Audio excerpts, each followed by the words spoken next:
Okay, I think we can start. So thank you very much and welcome everyone to this exploratory paper sessions on trust and relational practice. We've come quite far now into the program for this year's PDC, but we have for sure a few more interesting sessions to come. And I hope you enjoyed this one in particular. We have three papers.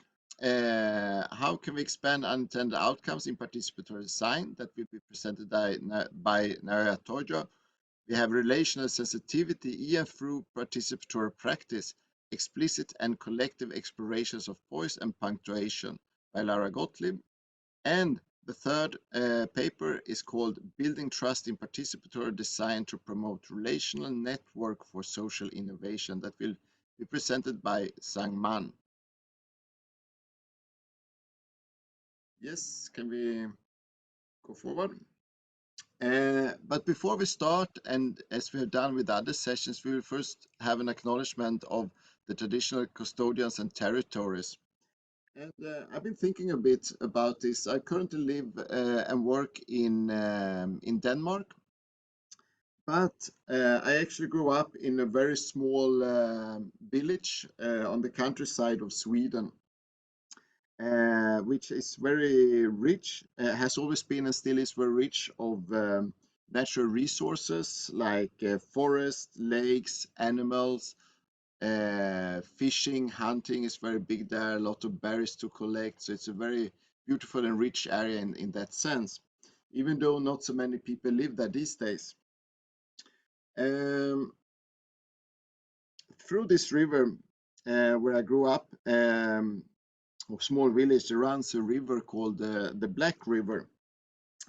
And thanks to this river and the richness of the land and its resources, this area in Sweden have actually been populated, or people have been passing by since as early as the early Stone Age times up till today, right? So in the beginning, people came for, of course, for the fish, for the animals, for the river, right? The heart through the village. But later, people also came for forest and the industries around the forests, and the ore in the ground is very rich on ore. And nowadays, people mainly come as tourists, still for the river, to canoe on the river and to fish in the river, right? So throughout the ages, this river and the land has provided a lot of riches for us as humans. And for sure, it's a very nice place. And I think it's worth thanking all the previous actually guests of the land for keeping it still a valuable resource and not overusing this resource, right? So people up till today and hopefully also in the future can actually use the land and its riches in a good and productive way. Yes.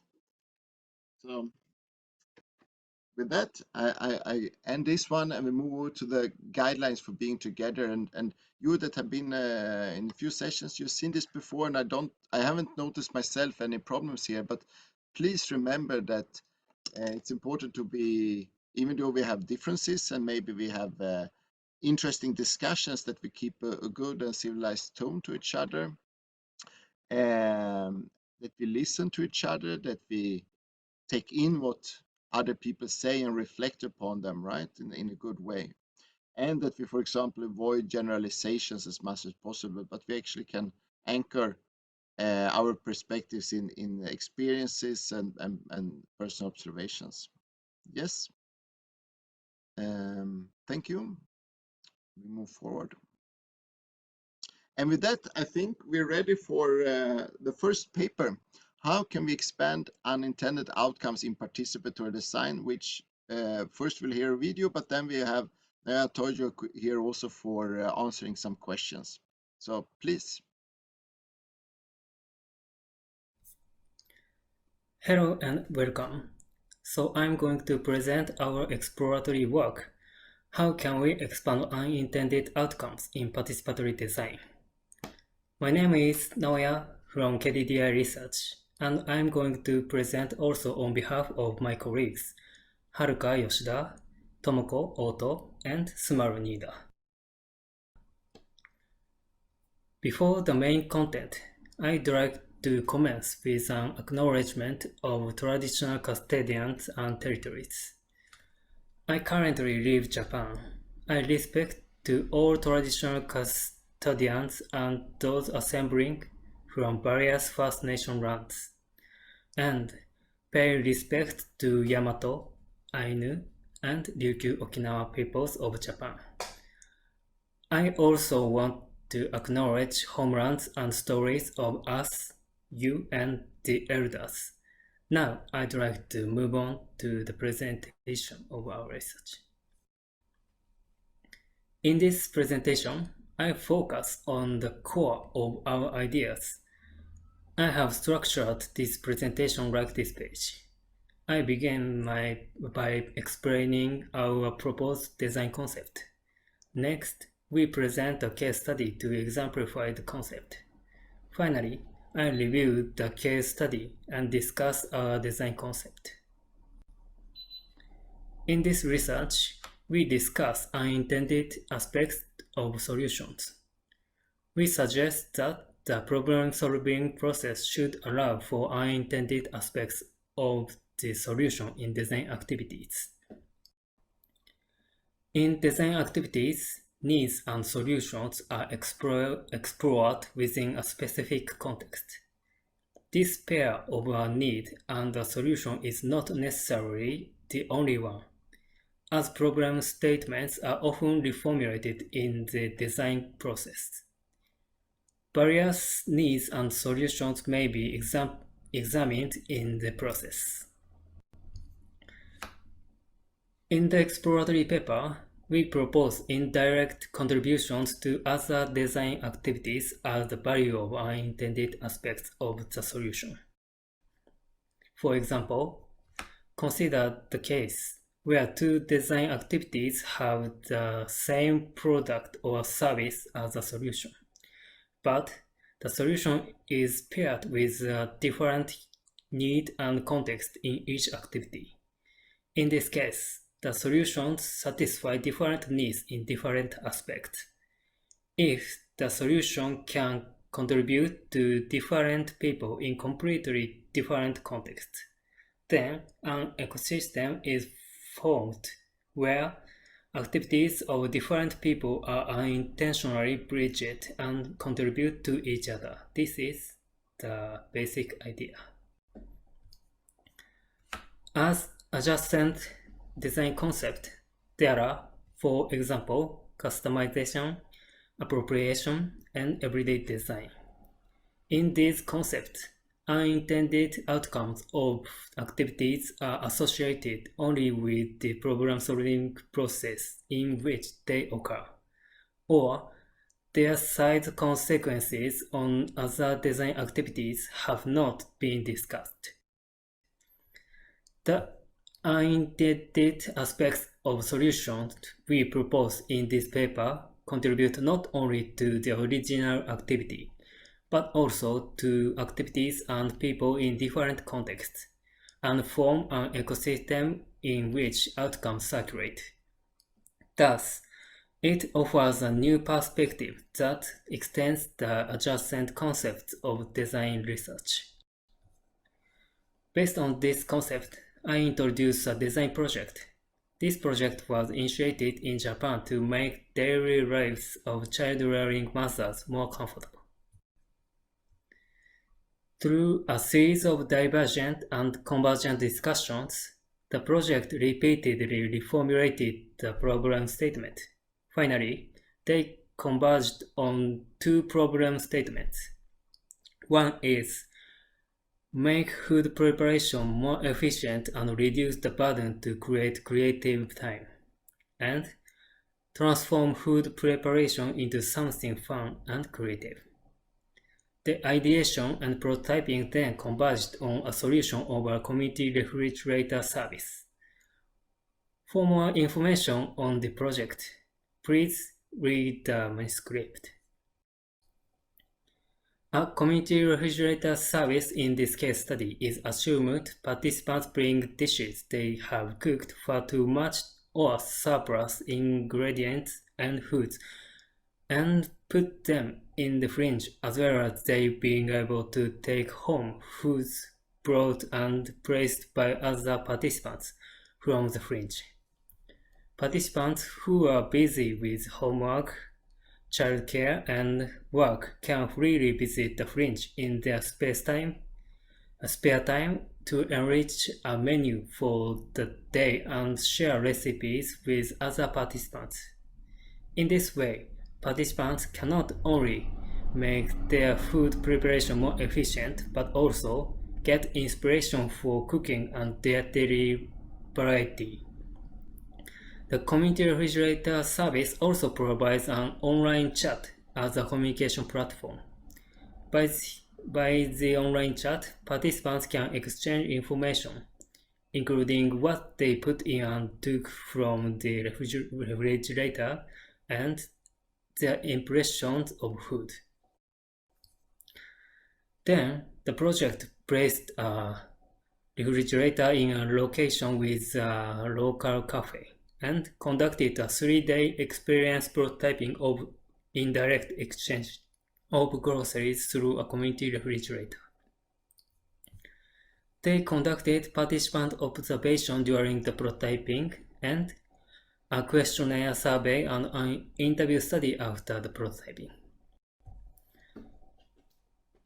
As the outcome through this project, the community refrigerator could be a viable solution to the value proposition.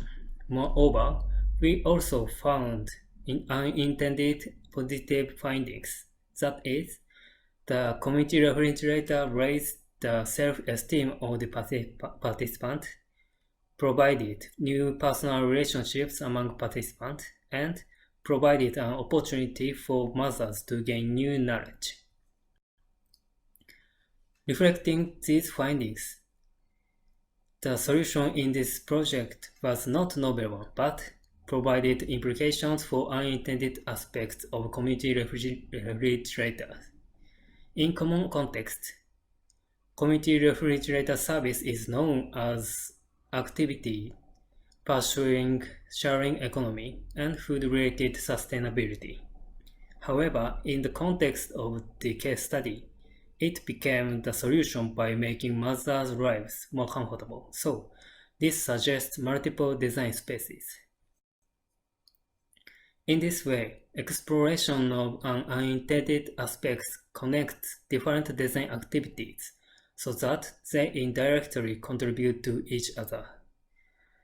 The work of this case study indirectly addresses food-related problems, and existing community refrigerator can be designed to bring in further individuals who want a more comfortable life. However, since the discussion in this paper is based on the spontaneous outcome of a design project, how such a phenomenon can be intentionally produced in future practices remains a challenge. In future work, we will explore this discussion further by accumulating other case studies. Thank you very much for listening and watching. And if you are interested in more details, please take a look into my script. We welcome your questions and advice.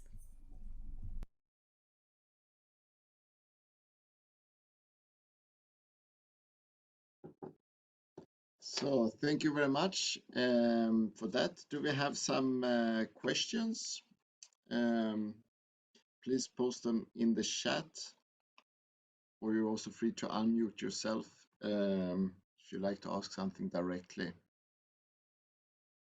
While you think, maybe I can ask a question, and maybe also a bit both a clarifying question and then an extra one. So I was a bit curious about the size of this community that you designed for both the direct participants, but also the intended users of this community fridge, right? So can you say something more about that? So the core member of the project, core mother member of the project is 2. And every workshop, about 10 mothers in the community participated in the event. And so about when the large events, so for example, the presentation of the mock-up and the core solution, ideas of solution, the less than 30 mothers participated in the events. Yes. Then, yes, please. And the size of the city is more large, but I don't know detailed number of the size. No, I asked because I was a bit interested in this sort of community services and how they evolve over time and how they are used. If you think this is this something that work, for example, in the street, like in a very small community, or could you see this scale up, or so I'm asking a bit about the setting and for how large communities can these sort of ideas encompass or contain? Sorry. Yeah, so I think so these ideas, for example, with the community fridge, is that better suited, you see, is it for a very tight existing community, for example, like a group of mothers already knowing each other or families, or could it also include more easily, you think, also newcomers? Yes, and in the prototyping experiment, the newcomers used our prototype, but not so many people enter our experiment. And the influence of the community size or other context is not evaluated yet.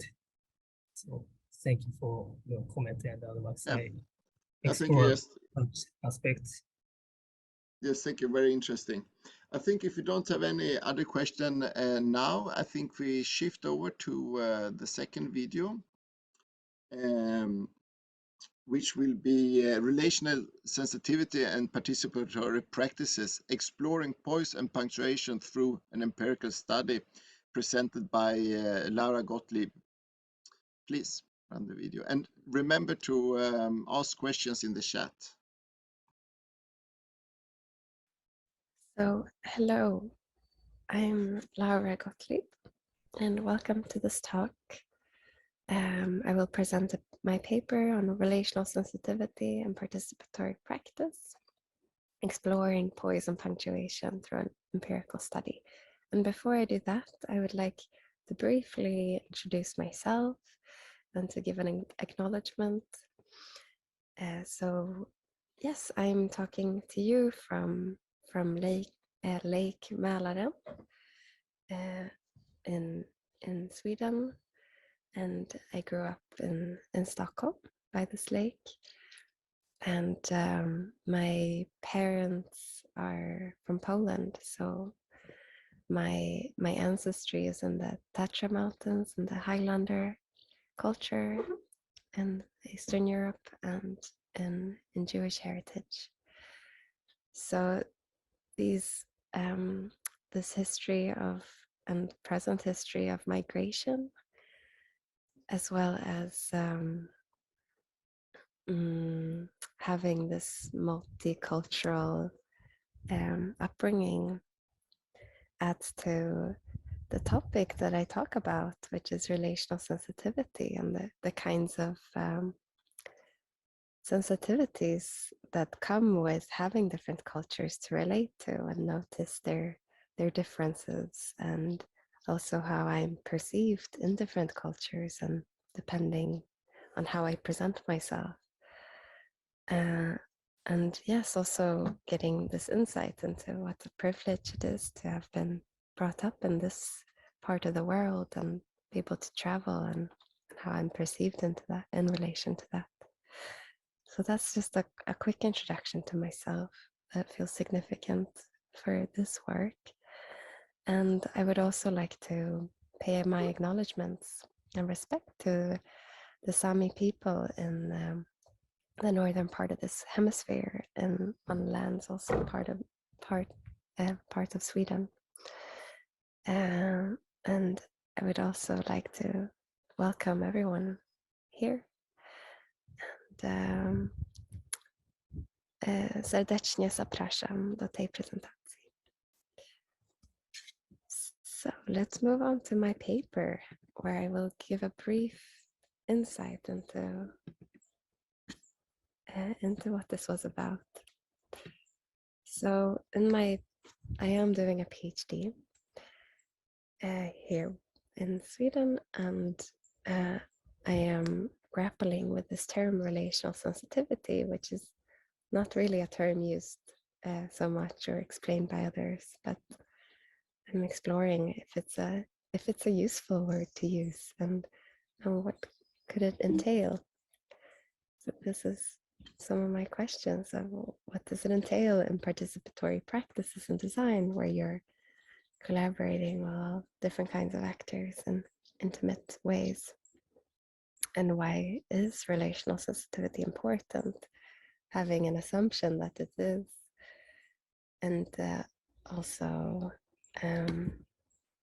wondering how we can nurture relational sensitivity through our practices. And my starting point is the work of Yoko Kalman and Light, that describe these terms and create these terms, poise and punctuation, to talk about how, as practitioners, you have a certain background and certain commitments and interests that are quite crucial to what this process and what you bring to a process. And it's for responsible design practices important to reflect on yourself, and that helps you to develop your practice. And punctuation relates more to these relational dynamics and attuning to those that are also, let's say, central to what unfolds when you work with others. So this is my starting point for trying to develop or think about this wider term of relational sensitivity and different things it might mean. So I was thinking of these terms in relation to a project that I was and am involved in. It's a project where we're co-creating a container village at a campus in Sweden.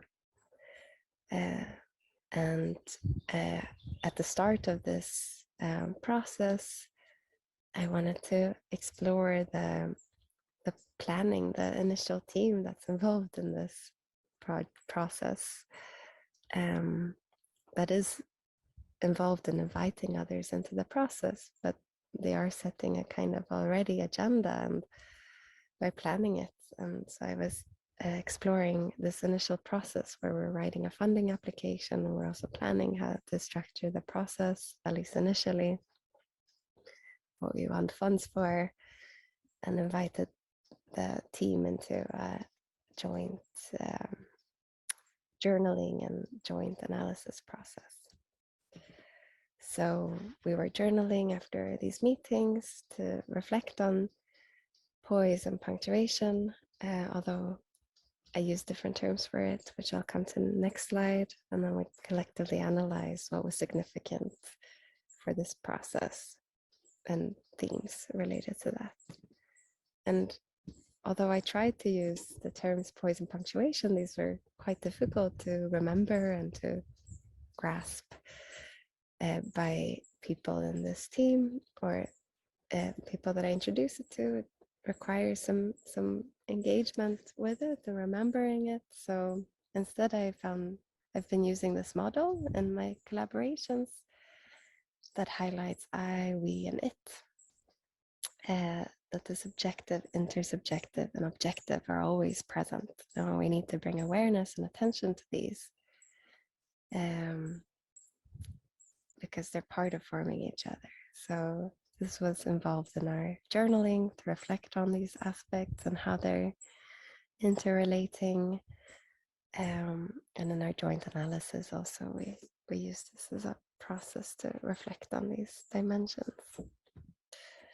So what we found was that, like other literature describes, it is an embodied process to become aware of our thoughts and emotions and sensations. And that's very much what these journal notes were talking about, how and where in our bodies we're feeling. And what was, I think, quite unique to this collaborative process, we as a group had worked with each other before and have different backgrounds and facilitation and communication practices, which enabled a safety for us to make these internal impressions external.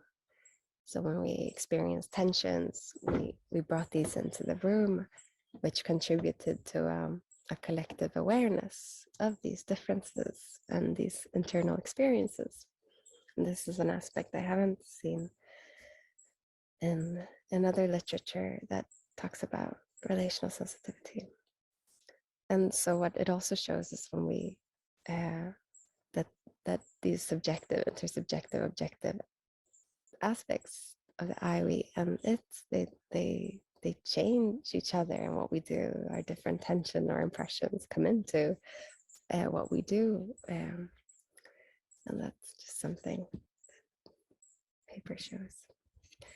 And in terms of what relational sensitivity does for participatory practice, why is it important? That at least what we felt was valuable was feeling an intimacy and comprehension of different perspectives and values, that we, by framing them as polarities, we could also kind of understand ourselves a bit better and what's in the room.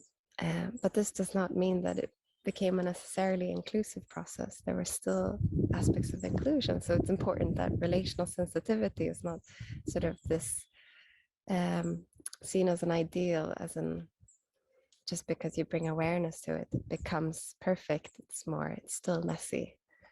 But at least we can have a critical perspective on what's happening here and what are we continuing inviting people into. And these shared contexts for communication were useful for that, polarities for a relational sensitivity. And this model, as I've described, it worked better than using terms poise and punctuation. And this is all I have time for. Thank you so much for joining me and listening to this talk, and look forward to talking more and seeing each other in the conference. Thank you.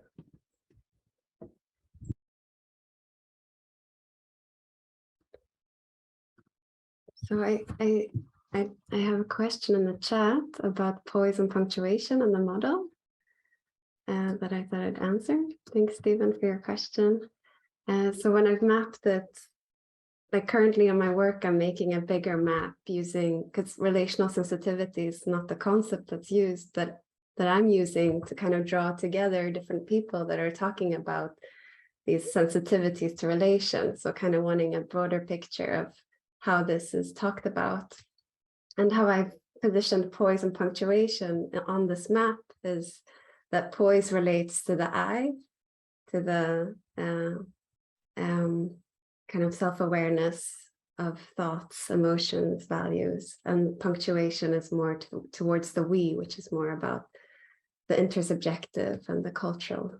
And they're of course related, but it's a way to distinguish the two. Yes. Thank you very much. I think we have time also for the question from Andy that writes, I wonder what relational sensitivity might mean for people, including myself, who may have strong technical skills to contribute, but recognizing our limited social skills and sensitivities. What relational sensitivity might mean?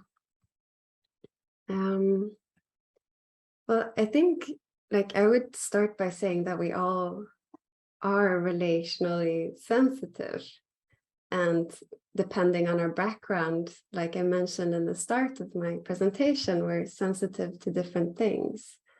And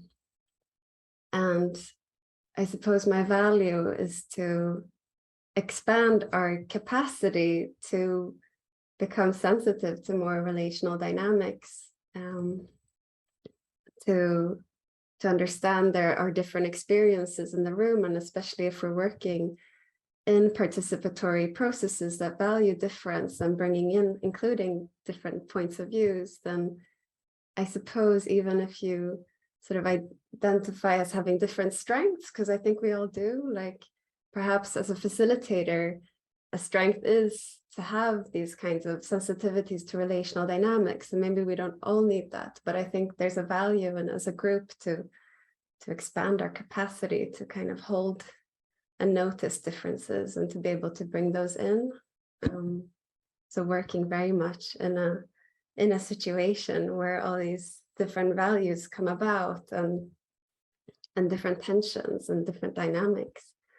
And in this paper, even though I was just working with a team of others before doing lots of workshops with other people, I think it felt valuable for us to, now I'm sort of just expanding on the topic, but it felt valuable for us to see if we are valuing inclusion, how is inclusion looking in our collaboration here, and how are we working with different perspectives, and how can we expand that capacity as a group. I'm not sure if that answers your question, Andy, but yeah. Yes, it does. More questions are coming, but I think we break here, Laura, for your paper. Thank you very much for those great answers. And we move to the third paper, and then we can come back to the questions and discuss them further after the last paper, last talk. So this one is called Building Trust in Participatory Design to Promote Relational Network for Social Innovation, and will be presented by Zhang. So please. Hello everyone. The title of our article is Building Trust in Participatory Design to Promote Relational Network for Social Innovation. I am Zhang. The remaining two authors are Danwen and Xue'er Chen. We are master and doctoral students from College of Design and Innovation, Tongji University in China. The starting point of this article comes from rethinking participation. In traditional participatory design, participation is usually limited by a clear time limit, and it ends when the design project is finished. This also means that the designer is a core element in achieving engagement, because once the designer leaves the project, other participants will also leave, and participation will end there. However, from the perspective of social innovation, participation has evolved into a bottom-up, more extensive and spontaneous participation involving everyone. This means that the departure of designers doesn't affect the continuation of participation, thus stimulating more diverse, more autonomous participatory design. Unlike traditional participatory design, the researcher's presence is significantly reduced, and the burst of action comes directly from the user's initiative ideas, with the designer only acting as a facilitator in the process. Some scholars have paid attention to the importance of maintaining a good interpersonal relationship in such design for social innovation. Furthermore, it often requires building relationships based on trust and maintaining those relationships through ongoing dialogic interaction. In the past 2 years of social innovation practice, we also have a deep understanding of this. Our lab is called NICE Commune. It is located in Shanghai, China, under the NICE 2035 project initiated by Professor Yongqi Lou. NICE 2035 is a design-driven, community-supported social innovation experiment based on living labs. The project aims to focus on the future lifestyle supported by the talents, ideas, technology, capital, and transformation of Tongji University. New Nice Commune is a growing sub-project of Nice 2035 Living Line in the cluster building phase. It attracts different actors and participants through offline activities, online promotions, or word of mouth, and becomes a composite offline and online community, with many forms of participatory design happening constantly. The community of Nice Commune is a network of individuals and groups of different strengths and interactions between different levels, and it has formed an open social system made up of a superposition of different types of social capital. This is the growth of Nice Commune social network in early July 2020 that we plotted. By interacting with different nodes, we find that trust is the key. First, we need to leverage the trust of our neighbors to generate new trust. Second, during the development of the project, existing trust relationships are challenging to maintain. Third, the newly established trust relationships is not being effectively transferred. As you can see, how trust is built, maintained, and flowed is critical. Currently, participatory design is still dominated by offline objects, especially community-based social innovation experiments represented by Nice Commune, which usually generate clusters of connections and start collaborations based on geographical locations. Geographical conditions limit the scope of participants and actions. From this perspective, we have observed an emerging organizational form, the DAO, Decentralized Autonomous Organization, which has shown great potential in stimulating broad social participation, promoting us to think about its technology and underlying mechanisms. A DAO is a decentralized online governance structure via blockchain, where members share the power to decide on the conditions of their projects. In summary, both participatory design communities and DAOs place great emphasis on trust among members in their organizational governance. Small and interconnected local collaborative organizations gradually transition to online communities that grow in virtual space. We observe the great potential shown by blockchain technology, but technology is only a means. What really makes blockchain work is its underlying trust or logic. Then we try to analyze what the trust mechanism is that supports participatory design for social innovation. This primarily involves the theoretical framework of social network, social capital, and the trust mechanism. To sum up, we argue that more mutual trust can be built in the network based on cognition and affect, resulting in more participatory design practices for social innovation. In turn, these practices are equivalent to establish new social connections that will further enrich the network. People mainly rely on social capital to build connections and cooperate in a network. Social capital is difficult to quantify and has a broad meaning, but trust is the core of social capital. Therefore, promoting mutual trust will help foster social capital and more quality cooperation in the network. The cognitive base of trust is the judgment of a person's trustworthiness based on information, which is a precondition for building a relationship of mutual trust. However, in order to maintain relationships in networks, not only cognition-based trust is needed, but also affect-based trust. Affect-based trust comes from maintaining affective ties through interaction. At the same time, sufficient information can also prove the sense of mutual identity and help form the affect-based trust. Building mutual trust based on cognition and affect is conducive to nurturing social capital, thus promoting co-creation within the network based on social capital. At the same time, as more collaboration takes place, new social ties are established, and the quality of social relations will gradually increase, resulting in a more prosperous social network. The structure and content of new social networks will generate more materials for trust. As a conclusion, the study is just the beginning of a theoretical exploration of trust mechanisms in participatory design. The final goal of this framework is to build social innovation commons with online and offline integration, forming a wide range and high-quality social networks, so that all kinds of resources and ideas can circulate freely among the nodes and stimulate more innovative actions. Communities are a key source of social innovation design, and blockchain technology will further break down the regional limitations of communities, making more bottom-up co-creation possible. As the level of trust depends, unconditional trust within the network will overtake conditional trust, accelerating the formation of a sense of community, shaping more community cooperation and stimulating more potential. Follow-up research will focus on a prototype through trust theoretical framework combined with blockchain technology.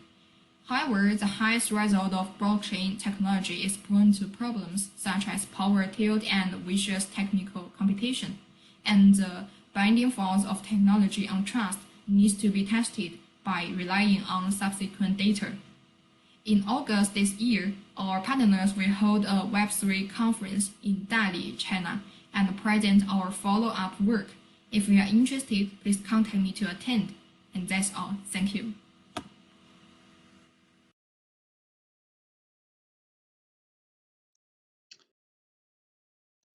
So thank you very much for that last presentation.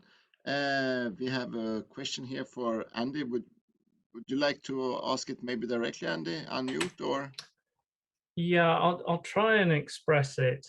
I was worried about the difficulty in blockchain, that if I say something in this setting, in this community, and then I realized that I can't really follow through on that commitment.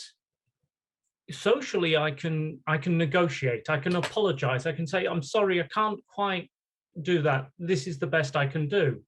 But how can I roll back if that's already embedded into the blockchain? Does that make sense? Yeah, it is a very interesting question, and we have talked about this before. And now we have a solution that we should take on all the information about facts. That means that all the things and the projects that you have done already to let this information on the blockchain.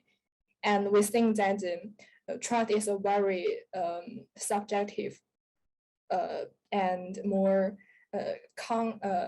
it is very hard to codify what the trust is. So we think the information on the blockchain maybe we hope that they are more subjective and depend on yourself what information you want to trust and what information you think is good for you.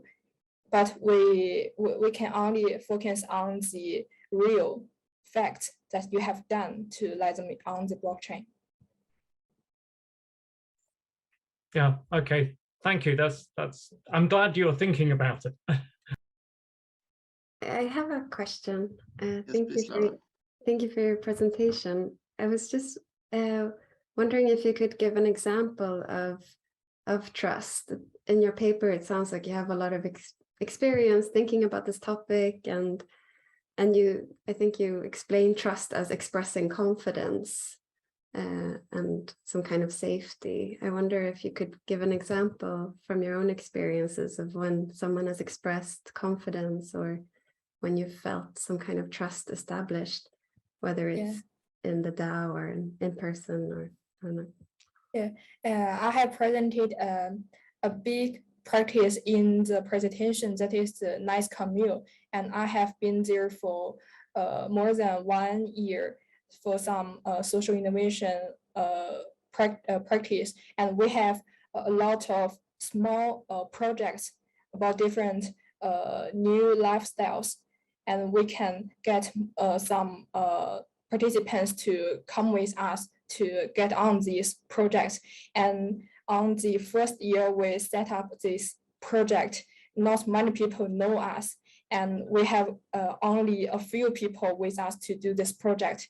But then we find that during the we have about 2 years. And you can see from our network we plotted before, the network is from a very small, and at the first time it was only 1 point with some nodes.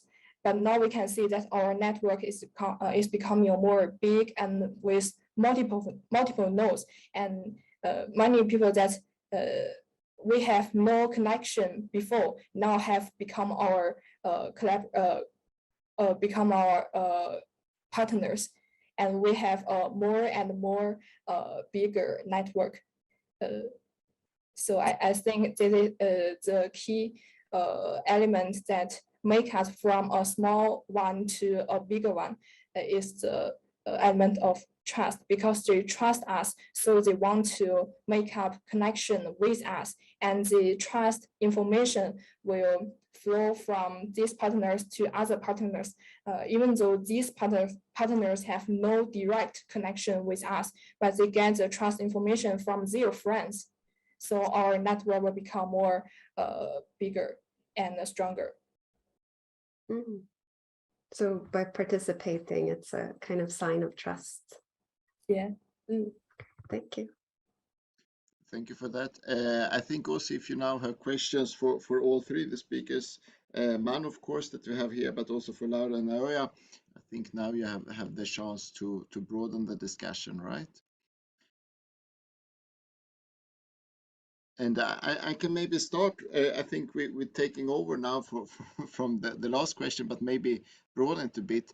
What is the role, I mean, the size of the communities we work with, what influence and does it have, and does it matter? I mean, I think also that pointed a bit to the first question I had to Naoya as well. So when we look at trust in these free, all the free papers, right, with our collaborators, the ones we design with, design for, what's manageable and what is too much or too large or too little? Can we talk about that, or does it matter in your projects at all?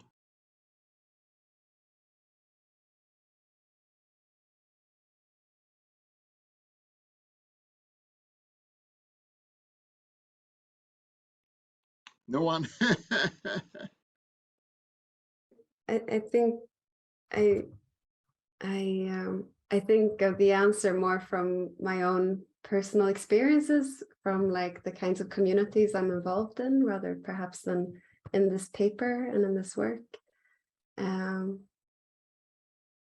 I've definitely seen like scalable cultures that embody certain values and that sort of create a level of trust by having these sort of common grounds, whether that's like 100,000 people going to the same kind of festival where you sort of have an easier kind of access point because you have this shared culture. So personally, I've had I've experienced very scalable levels of trust and community. Now, if I can ask you, how did you work with trust? How did you establish trust, for example, in your work? Was it something that did you have previous knowledge of this group, or how did you enter? I think that's.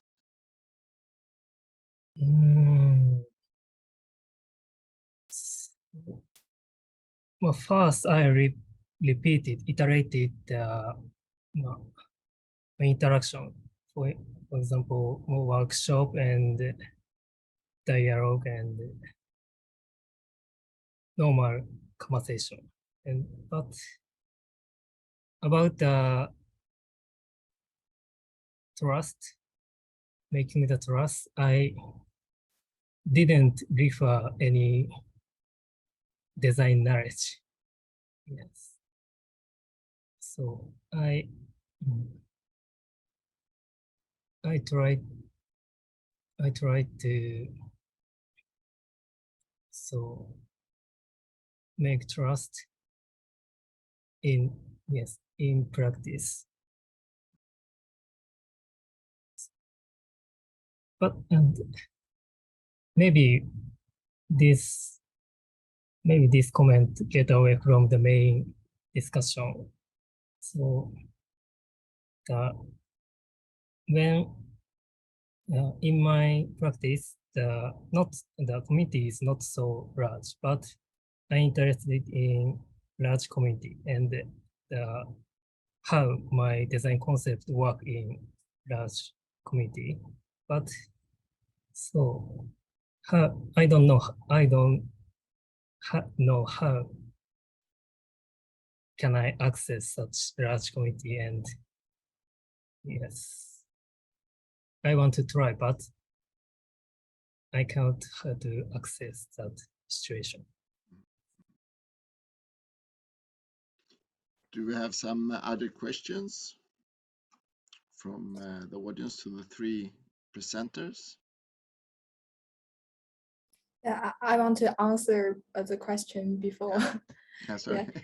Yeah. In fact, it is rare for us, the NICE community, to directly recruit someone to start our PD projects, and our collaborators are often some friends or the friends of friends who have already attended many other informal events in our NICE community, and they understood our vision and our capabilities.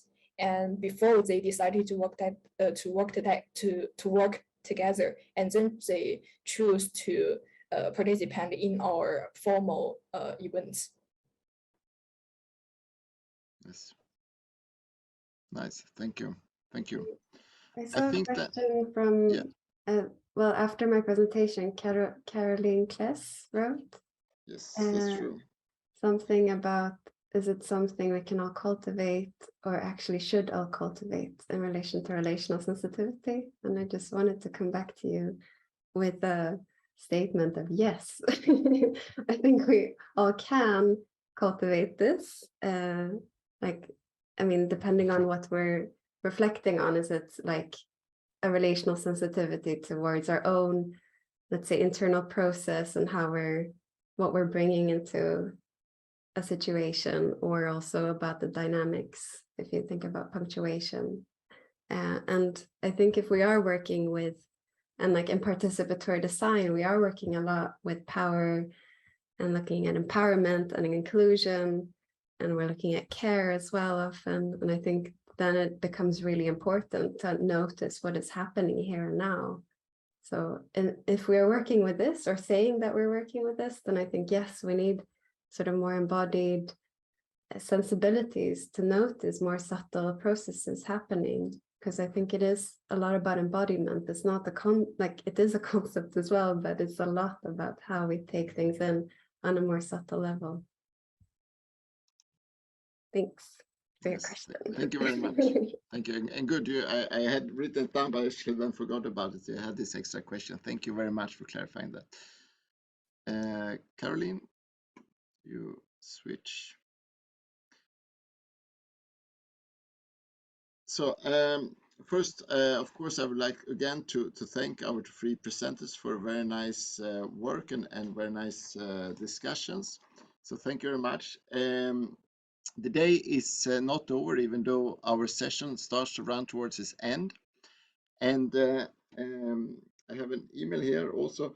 I think I would like to put out, actually, there are two special events today here around lunch that requires that you sign in and online, which is a workshop called Pass the Parcel, and there is a workshop on Ripple role-playing game exploring shift power dynamics in healthcare. But these two, I've been told, require you to actually go to the website and sign up for these two events. Then also in the afternoon, at 14 UTC, we have our second PDC Places showcases, focusing this time on Europe, Africa, and the Americans. And at 15:15 UTC time, we also have another full paper session on expanding literacies in plural justices. Okay, so please remember these great sessions and join or sign up for them. And with that, I would like again to just thank you all, and especially the presenters for a very nice work. Thank you very much all, and I hope to see you after lunch in these other great sessions. Thank you.